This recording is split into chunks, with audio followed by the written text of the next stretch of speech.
Bulavanaka. It's a great honor for me to be here to discuss something that's very passionate to my heart, which is how to do training. Sorry, I need my glasses. Give me a second. Okay, I came to Fiji in '92. Actually, I've been here a long time, and I'm very, very passionate about training. It's the one thing that's really deep inside of me.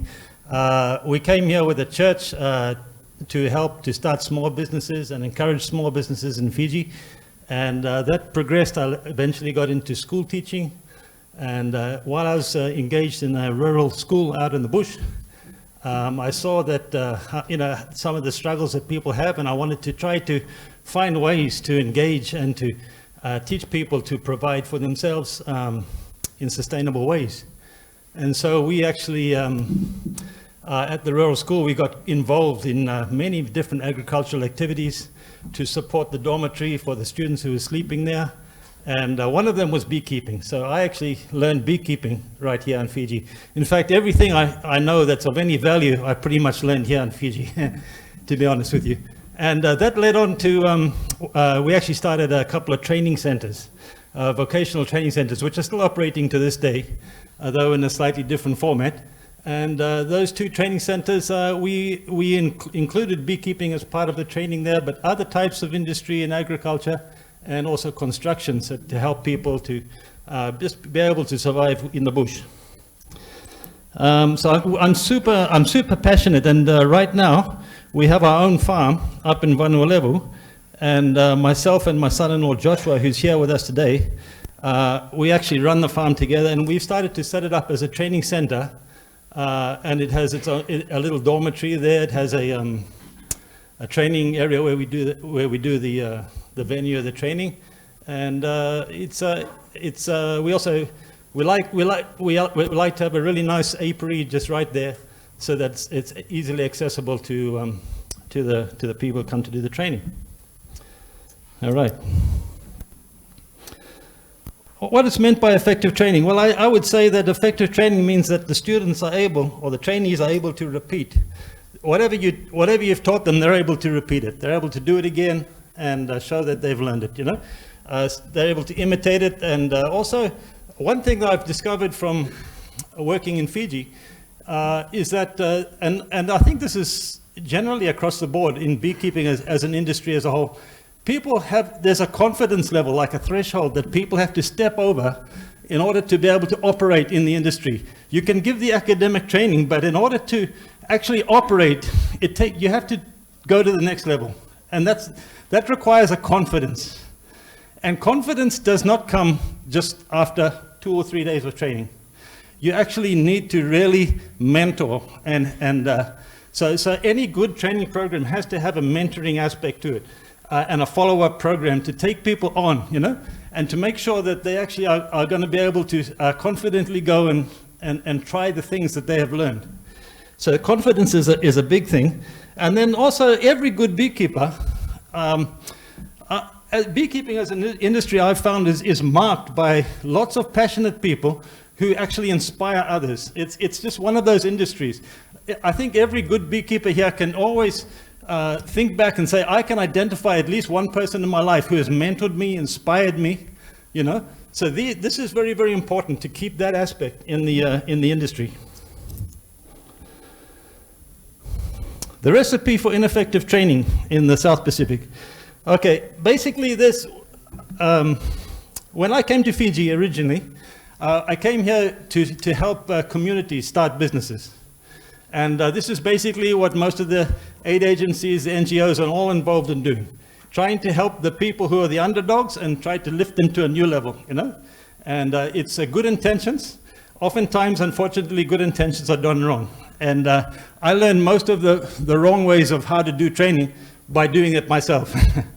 I learned from experience, actually, that this is, you actually, you have to engage sometimes in doing something to discover that it's not the right way.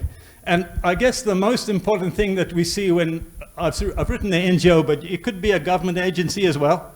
It doesn't matter. Anybody who's trying to reach out to a community, I would say that the main takeaway you could take away from this is the ownership of it. The ownership of the training, the ownership of anything that you want to bring has to belong with the people, not with somebody who's standing outside of the community and looking down into the community and saying, they need this, you know?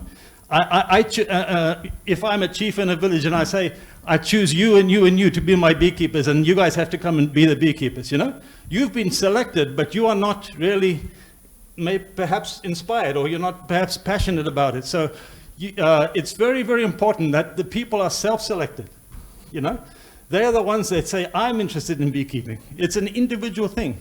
Cooper already said that not everybody is a beekeeper. You know, some people are just going to be beekeepers, and some people just really can't do it, you know? And that's just the way God made us, and I think we have to accept that, you know? And the thing about it in a community, when people are selected to be the beekeepers, we see that there's a change over time. The constant change of people, they do the training, they get trained, and then they move on, and then there's nobody else to continue. So there's this lack of continuity. All right. Of continuity. All right.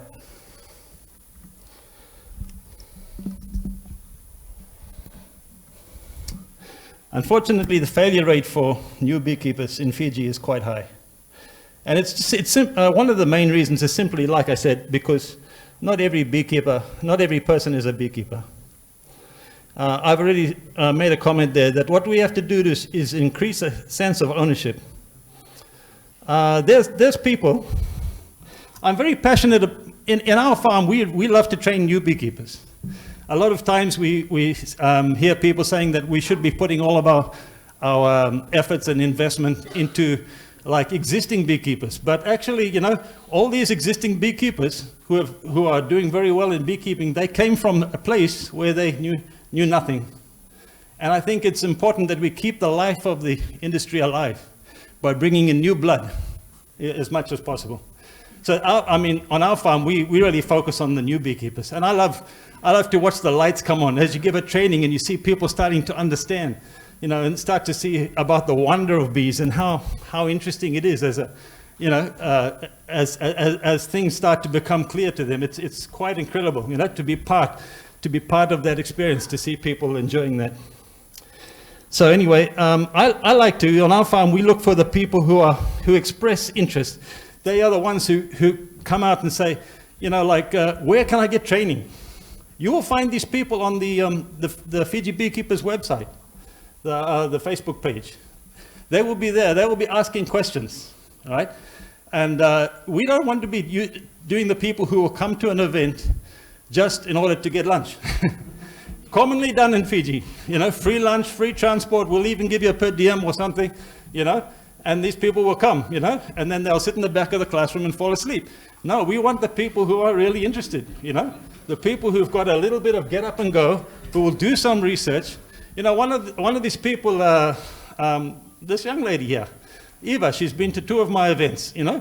She's just a super interested person, and she's always calling me up or emailing me, asking me questions. How do I do this? And when I tell her to do something, she'll go ahead and she'll just do it, you know? That's the kind of person. They own it. It's mine. And very often, if they really love it, they will self-invest. They'll take out their wallet and they'll put out their money, you know? And so in our training that we offer on the farm, we don't give it for free. We always make sure that we charge a small fee to the participants, you know. We used to do free training before, and we found that we just got a lot of people who are really not genuine. So nowadays on the farm, we just we charge people a $10 fee per day, you know, to come and be part of the training, and it makes all the difference. You know, the fact that you have to pay $10 for it, it takes away some of that problem that we would have. Alrighty. Beekeepers in the South Pacific, I think that they learn by these ways. Maybe I'm stereotyping a little bit, I don't know, but I find that people like to see, they like to do, you know. We are not very good at books. Not very many people. There are some who are really good at researching the internet, and they just love to read and buy the textbooks, but a lot of people mostly like to learn by doing. And it really, really helps if you have a mentor. So connecting people, the job of any association, I think, is to really connect all these new people to mentors. And storytelling is another way. And I would add one more to this list as well. I would say another thing way that Fijians really like to learn is through competition. Very competitive people. So what we do on the farm, we always have a little test at the end of the training. And I tell people at the beginning, you are going to be tested. In order to get your certificate, it's not easy. You have to earn it, you know. And everybody passes. It's okay. I'll make sure. I make sure that the test is okay, that everybody can pass. But we have a little competition, and part of the training, of course, normally almost all the time, is we harvest a little bit of honey, we extract it, we put it in a bottle, we put a label on it, you know, and you'll see a picture at the end where one of our guys, you know, actually won the test, and he got his bottle of honey, you know. So competition, it just creates that energy. I owe this one to John. John gave me this one. How do we do training in Fiji beekeepers? We use the word edict. E stands for explain. We tell people the information, then we demonstrate it, then we imitate it. No, we don't imitate it. We get the students to imitate it. You know, we said, I've done it, I've shown you, now you have a go, right? Then after they have a go, we correct them, right? And we try again. They try again. Now, it's very, very important. We've discovered like I've made most of the mistakes myself as a trainer. And what I find is it's so easy as a trainer to do. You open the hive and you start getting into it, and you want to show everybody this and this, and you're passing out frames, you know, and you get really excited, but you start taking over. And that's what you have to stay back, you know, stand back and let the guys have a go. So a good trainer, you'll see some pictures later, of a good trainer will be the guy who stands behind, brings the trainee in, let the trainee do the job. Training requires a lot of preparation, and the trainer has to be quite an organized kind of person, I think. Before any training event, you've got to know how many people are coming. You don't want to have 40, 50 people coming and you only got one trainer, you know, because that would not work well. You got to make sure that the trainees know what to bring. Everybody should know that they have to bring some basic safety equipment, boots. You have to supply the suits, of course, so you have to have enough suits. You have to be able to, and you have to check. You check that, do I have enough suits? Are the suits in good condition? And also know what it is exactly that you want to train. I think good trainers are people who organize and categorize things into categories and say, today we're just not trying to cover the whole of beekeeping, but today we're just going to do one or two little things, you know? And so you know exactly what it is that you are trying to get. Okay? So before the event, make sure you've got an agenda. Make sure you know what you're going to do. The day before training, my son-in-law and myself, we always go through the hives. And we say, well, for this training, it's best we use this hive and that hive, but not this one. You know, we actually choose because we know we have certain things that we want to show to the students. And we want to make sure our notes are copied the day before. There's a lot of work to be done. So for any training event, we always try to put one day of extra preparation to make sure that everything is done on time. This is a class outline that we have just for one of the trainings that we do. A very important aspect of training is the venue. Make sure that you have a good place. This is a lovely place, a hotel, but unfortunately I can't afford it. And most of the trainers in Fiji can't afford to hire a hotel. So a hotel is nice for now and then, but in fact we have to try to work with whatever we have. So the main thing is just make sure that, you know, we can keep out of the rain when the rain happens, you know, and you might want to use teaching aids, whiteboard, power supply for the projector, etc. So those things have to be there. I would say a very important thing for any training is supply of water. I haven't written it there. For drinking, beekeeping it dehydrates you, especially in the South Pacific. It's very hot work, and make sure you got water on supply right near to where the people are working. This is our little training room at my farm. There, you can see it's got a projector, it's got a screen there. Not very big, we're improving it slowly. The training apiary, I think, is even more important than the teaching venue.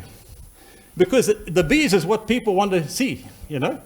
And actually, I've been to some teaching events where, you know, you have a wonderful venue, but then you have to travel a very long way to get to the apiary. And when you get there, there's only 3 or 4 hives. And that's not enough hives. And then you open the hives and it's, oh, this one's dead. And that one's diseased, you know. And you think, I don't want to show these people this. You know, you have to know what the condition of the apiary is. It's very, very important. Make sure there's enough hives that you don't have to waste time walking to get there or driving to get there. And another thing too, you know, you're trying to, as a teacher, you are trying to show people an example of what a good apiary looks like. So you want to give them a good apiary. Okay, it should really look proper. This is our, we've got a number of training apiaries, 3 on the farm. This is one of them. The grass is too long, I should have cut it. Okay, timing of the, you know, every type of training you give, there's a time of the year to do it. You know, for example, you want to do harvesting, you don't do harvesting, you don't do a harvesting training in the wet season. So it's just important to know what training you want to do and is it the right time of the year. Most of our training we do in the dry season. 1 to 6, 1 trainer, 6 students maximum. If you've got 12 people coming, you hire a second trainer. Okay, there you can see there's the guy in the pink gloves in the top left there. That's a trainee. The trainer is me on the right hand side. In this picture here, you can't see the trainer. He's taking the photograph, I think. And the right hand picture there, the trainer's holding the frame. That's me. Okay, all right. Probably again taking over. I have to control myself sometimes, you know. All right. At the beginning of the training event, one thing I always tell people right at the beginning: you are going to be tested. I don't want somebody to sit there thinking this is easy. Beekeeping is easy. All I got to do is put hives in the field somewhere and leave it. Okay? I don't want to give people that impression. So I set realistic expectations from the beginning. In fact, if you had seen on the program, you would have seen that one of the first things we do in the introductory training is go through the mathematics. You know, from a beehive, how much honey are you going to get? How much money will that make? What are the expenses? How much will that cost you? What are the running expenses? You know? Set expectations realistic. The training event should be practical, basically just practical, and the trainer must stand behind. You demonstrate first, but then you stand behind. Okay, some of our training there. Notes. Notes are really good, but a lot of people struggle. A lot of people, especially if it's written in English, you know. And it's English as a second language. A lot of people struggle. If you're going to make notes, shorten, bullet form, not big. If they want to buy a textbook, they can buy a textbook. You know, there's lots of those, okay? Lots of pictures. People like pictures. It makes sense, especially with beekeeping. But the picture should be in color. Because black and white, you can't really get it with bees. One of the most effective approaches that we have for beekeeping is group work.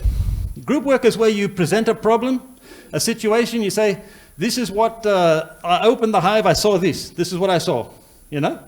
Now you help me work through the scenario. What is going on? How can we identify a problem in this? What do we have to do to repair it?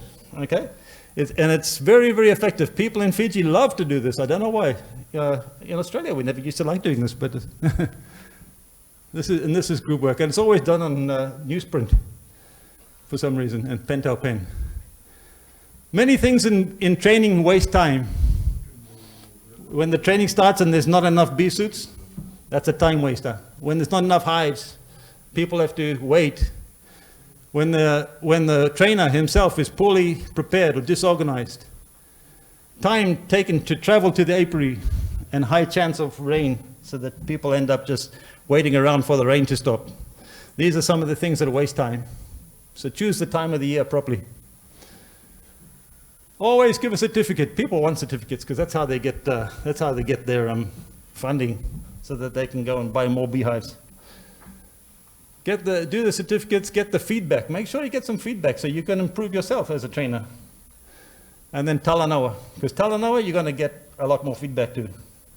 And that's the way we do it in Fiji. We talk and we discuss, we storytell.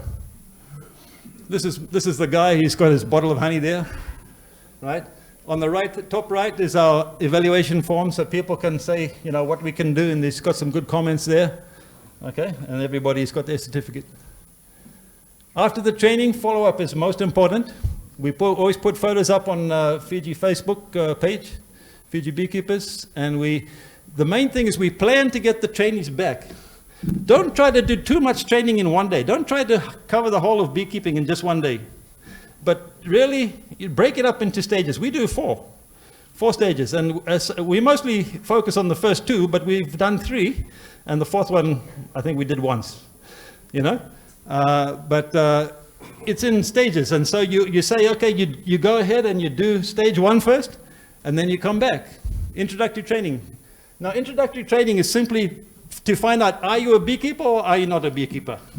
And it will become very apparent, especially the first time somebody puts a suit on and they see how sweaty and how hot it gets inside the bee suit, you know, on a hot day. Then they'll discover whether they love bees or hate bees. Okay, so introductory training, basic training, intermediate training, and advanced training. And they always have something to do in between. Like, if you are into introductory training, you want to be a beekeeper, then go ahead, get yourself a mentor, get yourself a beehive, get started, do something, then come back and do the second training. So we leave a period of about 6 months between each of those events. Finding quality trainers, very important. Not everybody's a trainer. Some people love training, I love training, not everybody does. Okay, passionate, skillful, strategic, educated, and equipped. And if you're an organization that wants to help beekeeping, then invest in the trainers. Compensate the trainers. Make sure that they are awarded for the work they do.